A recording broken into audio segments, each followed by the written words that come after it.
Oh, Lord, it's good to be here with you, Mr. O'Brien. On this fine New York spring day. How are you now? Oh, dear Faith, it's a great day. The flowers are blooming and the nipples are out. Oh, Lord, yes.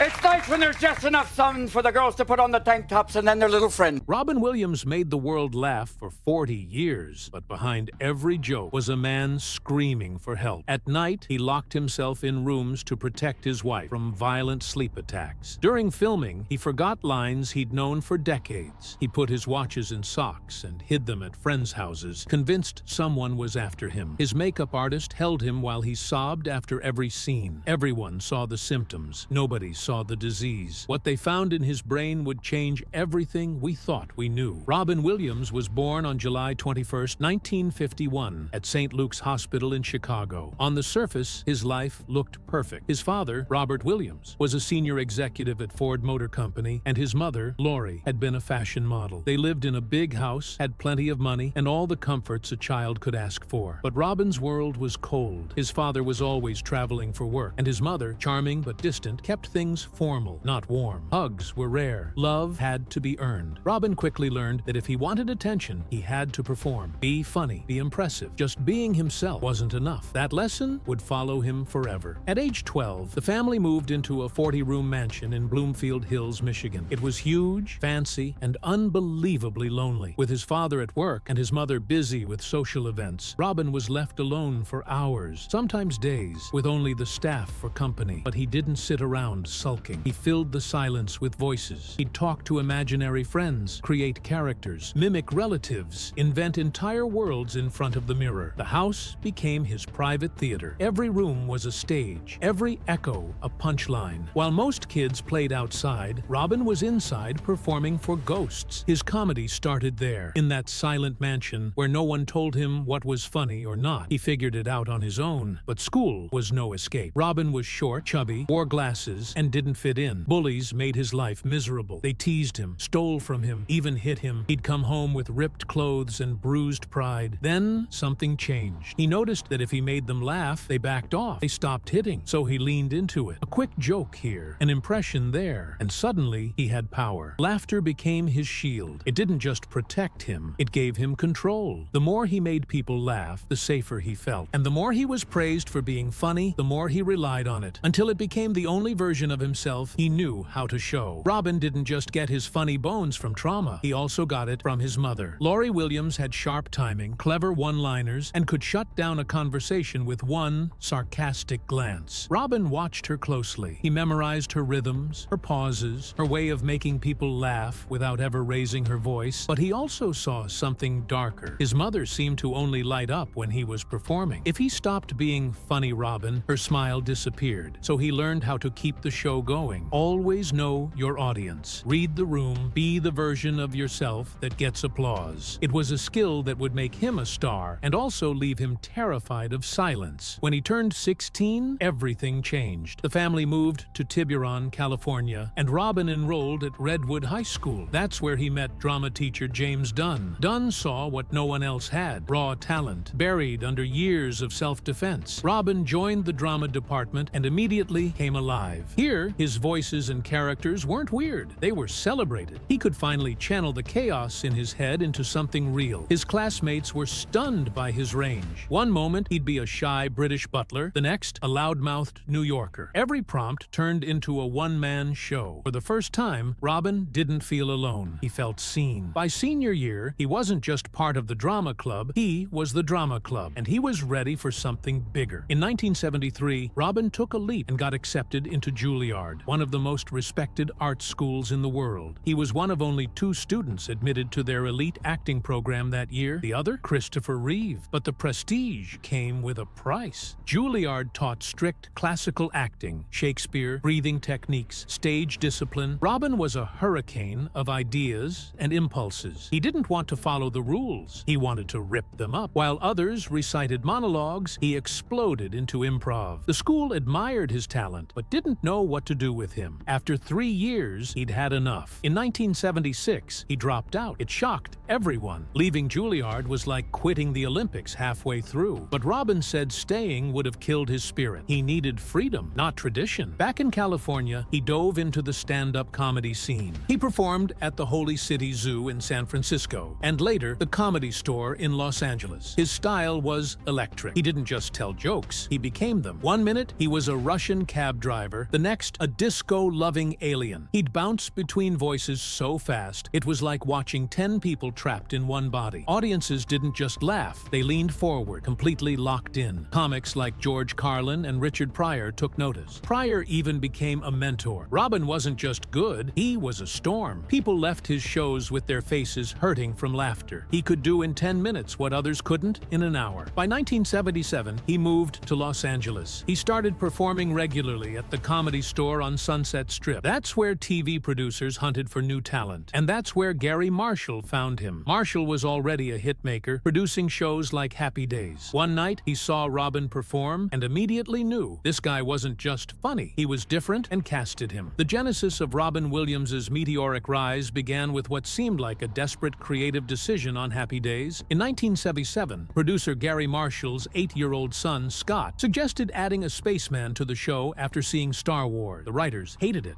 They even drew straws to decide who would write the stupid alien episode. But on February 28, 1978, that bizarre idea became My Favorite Orkin. It was supposed to be just a dream sequence for Richie Cunningham. Then Robin Williams walked in to audition. When asked to sit, he did it upside down. Marshall said he was the only alien who auditioned. That one moment changed TV history. Viewers went crazy. The response was so overwhelming that ABC re-edited the episode to remove the dream part and make Mork real. Just one appearance led to a full spin-off. No one saw it coming, but Mork and Mindy launched later that year, and it exploded. When Mork and Mindy premiered on September 14, 1978, it became a national obsession. In the first season alone, it pulled in 60 million viewers every single week. It was the third most watched show in America, right next to Happy Days. Robin Williams became a superstar overnight. At just $15,000 an episode, he was a bargain, especially for someone who was basically a one-man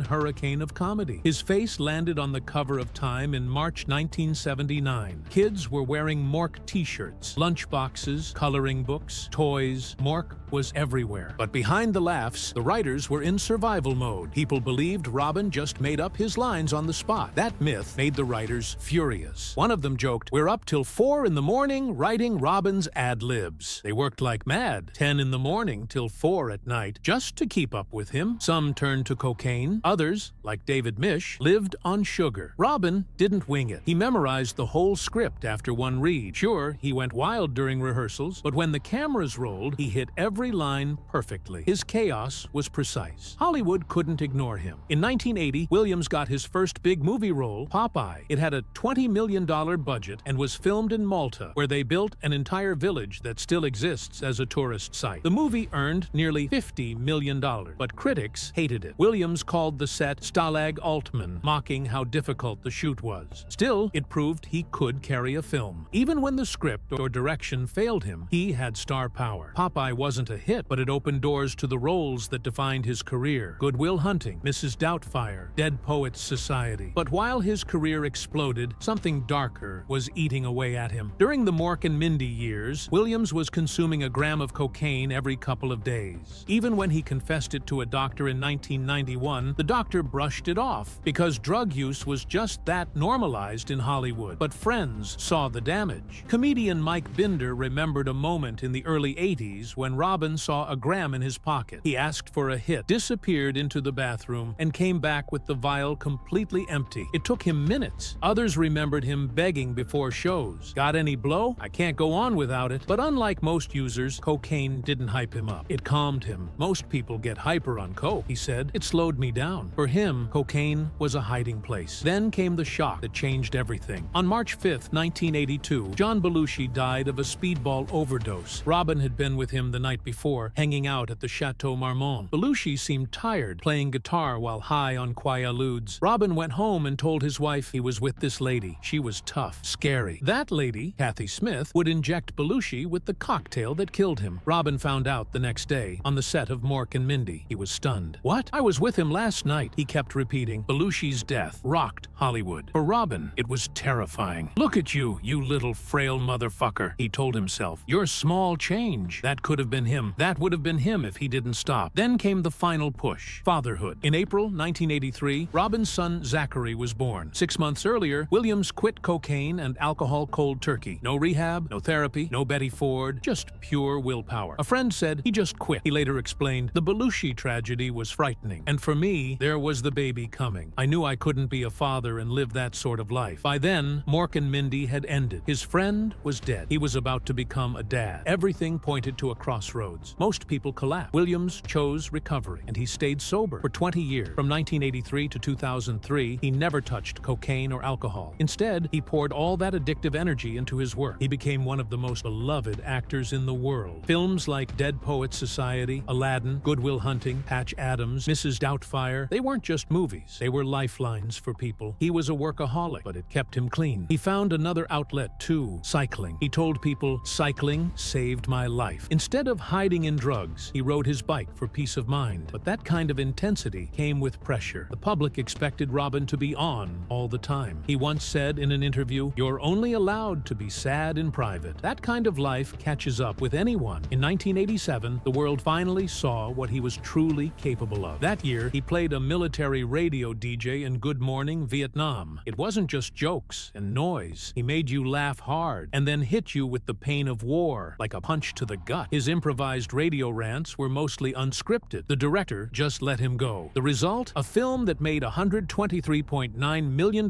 worldwide on just a $13 million budget. And for the first time in his career, he got an Oscar nomination. 2 years later, he took it even deeper. In Dead Poets Society, he became Mr. Keating, an English teacher who didn't just teach poetry, he made it matter, standing on desks, whispering Carpe Diem, quoting Whitman and Thoreau. This wasn't stand-up Robin, this was something else. He spent weeks learning how real teachers work, memorized over 200 lines of poetry. The film made $235.9 million and gave him his second Oscar nomination. But more than that, it turned him into a symbol for teachers, for dreamers, for anyone who ever wanted to break free. Then came 1992. He wasn't even on screen, but his voice shook the whole world. As the genie in Aladdin, he recorded 30 hours of manic brilliance, impressions, improvisations, energy no animator could predict. The film made over $504.1 million and changed animation forever. After that, studios wanted stars, not just voices, but behind the scenes. Williams was furious. He'd agreed to do the role for just $75,000, way below his usual fee, on one condition: no heavy merchandising. Disney broke that promise. The genie became one of their biggest moneymakers, pulling in over $1 billion by 1995, and Williams never forgot it. In 1993, he put on a dress, wig, and thick British accent, and Mrs. Doubtfire exploded at the box office. $441.5 million worldwide, the second biggest movie of the year. Williams sat in a makeup chair for 4.5 hours a day to become Euphegenia Doubtfire. He didn't just act, he transformed. He studied old women in malls, took voice lessons, and improvised take after take. One dinner scene took 15 tries because he kept coming up with new lines on the spot. It wasn't just funny, it was love, loss, parenting, and pain, wrapped in latex and laughs. But nothing hit harder than Good Will Hunting. In 1997, he played a therapist named Sean McGuire, a quiet, grieving man helping a genius who was lost. No voices, no fireworks, just stillness. That "it's not your fault" scene, it was improvised, and it broke the audience, just like it broke Matt Damon on set. This time, Williams didn't just get nominated, he won, finally, an Oscar. March 23, 1998. He stepped on stage and said, "Thank you, Ben and Matt, I still want to see some ID." Then walked off. He was at the top of his game, but fame hides things, dark things. In 2003, filming in a remote part of Alaska, he cracked, isolated, cold, afraid. That's how he described it. It wasn't the edge of the world, he said, but you could see it from there. He walked into a store, saw a bottle of Jack Daniels, and his lower power whispered, "Just a taste." That single sip destroyed 20 years of sobriety. He'd been clean since 1982. Now it was gone. What followed was 3 years of hidden drinking. He kept working, kept performing, but inside he was spiraling. He later said he knew it was bad within the first week. "I was buying so many bottles, I sounded like a wind chime walking down the street," he joked. But it wasn't funny. Not really. He said those 3 years were not fun at all. He just couldn't stop. In 2006, his family finally intervened. It wasn't gentle. It was an ultimatum. His son Zach later said, said if he'd kept drinking, I don't think he'd be alive today. Williams checked into Hazelden, a top rehab facility in Oregon, spent 2 months there, faced the truth, then made a new commitment to show up for AA meetings every week. He admitted his first recovery in the 80s was incomplete. The one thing I hadn't dealt with was, how honest do you want to live, he said. But even as he fought for sobriety, the bills were crushing him. 2 divorces, massive settlements. Some reports said he lost between $20 to $30 million.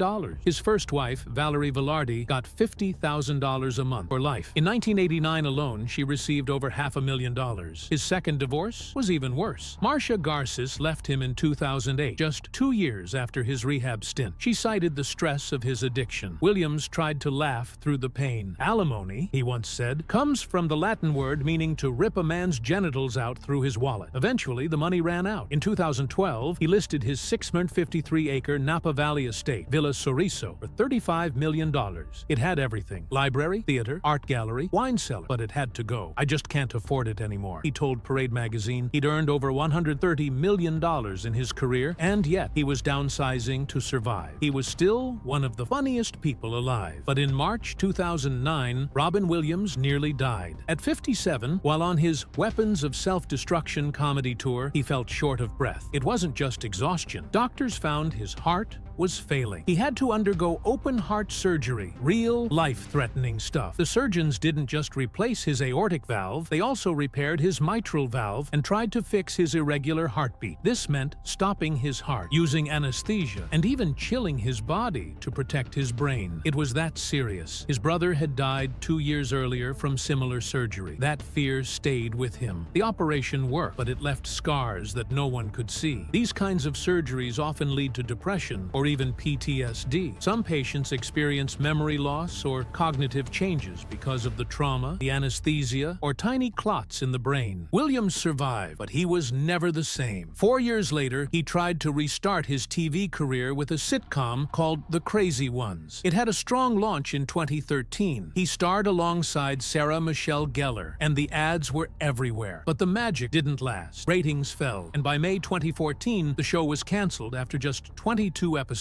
That hit Williams hard. He felt like he failed. My face is all over town on billboards, and it's all on my back, he told a friend. Behind the scenes, he was falling apart. Financial pressure added to the weight. After 2 divorces and the show's cancellation, he had to sell his $29.9 million Napa ranch. He was heartbroken, humiliated, and unsure if there were any roles left for him. His confidence was fading fast. Then, on the set of Night at the Museum, Secret of the Tomb, things got worse. Robin started forgetting his lines. That never happened before. He used to improvise entire scenes. Now, he was doubting every take. He would call the director late at night, asking, "Do I suck? What's going on?" His makeup artist said he ended most days sobbing in her arm. None of it made sense yet. No one had a name for what was happening, but his brain was already under attack. Every part of it. His wife, Susan, would later find out he had Lewy body dementia. At the time, no one could explain why Robin, the fastest mind in comedy, was now struggling to speak or think clearly. At home, things were even darker. He couldn't sleep. He suffered from violent night terrors. He would shout, flail, or act out nightmares, so much so that he started sleeping in a different room to protect his wife. Sometimes he locked himself in his stepson's room just so he wouldn't hurt anyone by accident. This was more than insomnia. He had REM sleep behavior disorder, one of the clearest signs of Lewy body dementia. The bad nights ruined his days. His mind became a maze. He suffered panic attacks and terrifying waves of paranoia. He once put his expensive watches in a sock and drove them to a friend's house for safety. He believed people were in danger. He thought his friends were being followed. Sometimes these paranoid spirals lasted 48 hours. He couldn't escape them, and worst of all, he knew something was wrong. In May 2014, doctors told him he had Parkinson's disease. But that didn't explain everything. He wasn't just trembling. He was hallucinating, panicking, forgetting simple things. He kept asking his doctors, "Am I schizophrenic? Do I have Alzheimer's?" They said no, but he knew they were missing something. He felt it. His wife said it was like playing whack-a-mole. Every time they managed one symptom, another one popped up. Levodopa, the main drug for Parkinson's, barely helped. In some cases, it even made his hallucinations worse. That should have been a clue. People with Lewy body dementia don't respond well to Parkinson's meds. Robin got worse instead of better. More panic, more confusion, more fear. Susan Susan watched the man she loved disappear. Some days, he was clear. Other days, frozen and terrified. At night, he screamed in his sleep. During the day, he would sometimes stand motionless, trapped in his own mind. He kept asking if he was losing it, and tragically, he was right. He showed over 40 symptoms of Lewy body dementia, but no one connected the dots in time. He had hallucinations, memory lapses, confusion, delusions. All of it came in waves. One moment, he was okay. The next, lost. His case was so extreme, doctors later said it was one of the worst they had ever seen. Nearly every part of his brain was damaged by Lewy bodies, clumps of abnormal proteins that wrecked the nervous system. Robin Williams wasn't just sad or tired. He was fighting a brain disease that nobody understood, a disease that stole his memory, his confidence, and eventually his will to live. On August 11th, 2014, he was found dead in his home in Tiburon, California. He had hanged himself with a belt. There were superficial cuts on his wrist and a pocket knife nearby. His personal assistant found him. He was 63. When Robin Williams died in 2014, the world lost one of its brightest lights. But behind the jokes, the charm, and the quick wit, something far darker had been eating away at him. His final year was a puzzle. Confusion, paranoia, hallucinations, anxiety, insomnia, and sudden problems with movement. No one could figure it out, not even the top specialists he visited. They called it Parkinson's at first, but they were wrong. Then came the autopsy. What they found shocked even the most seasoned experts. Robin's brain was completely taken over by Lewy bodies, clumps of a toxic protein called alpha-synuclein. These weren't just in one area, they were everywhere. His neocortex, his limbic system, his brainstem, even his amygdala, the part that controls emotion and memory. It was like a wildfire had swept through his brain, leaving almost no healthy neurons untouched. Dr. Bruce Miller, a top neurologist at UCSF, reviewed the findings. His reaction was blunt. No area of his brain was left untouched, and he wasn't exaggerating. Brain regions that usually escape damage in neurodegenerative diseases were completely overwhelmed in Robin's case. The damage was so severe, Dr. Miller later said he was amazed that Robin could still walk or even speak in his final days. This level of destruction is incredibly rare. Doctors said it was one of the most extreme cases of Lewy body dementia ever recorded, and it explained everything: the hallucinations, the mood swings, the paranoia, the sudden physical decline. He wasn't just sick. His brain was being systematically dismantled from the inside out. What made it worse was how the disease hit all the wrong places. The amygdala, which helps regulate emotion, was full of Lewy bodies. That caused crippling anxiety and terrifying hallucinations. His brainstem, essential for movement and basic functions, was also invaded. That meant his body couldn't produce enough dopamine, the chemical that controls movement. It's the same chemical that drops in Parkinson's. That's why he started shaking and became rigid. But it wasn't just dopamine. Another chemical, acetylcholine, needed for memory and focus, was also depleted because the Lewy bodies reached his basal forebrain and cortex. With both chemicals out of balance, Robin was stuck in a mental storm, hallucinating one moment, unable to move the next, losing memory, losing control, losing himself. The full picture was horrifying. Robin Williams didn't just have dementia. He had a version of it that seemed almost engineered to destroy every part of what made him who he was. According to his widow, Susan Schneider Williams, 4 different doctors confirmed it. This was one of the worst cases they had ever seen. The damage was too far gone. Nothing, no drug, no surgery, no therapy could have stopped what was happening to him.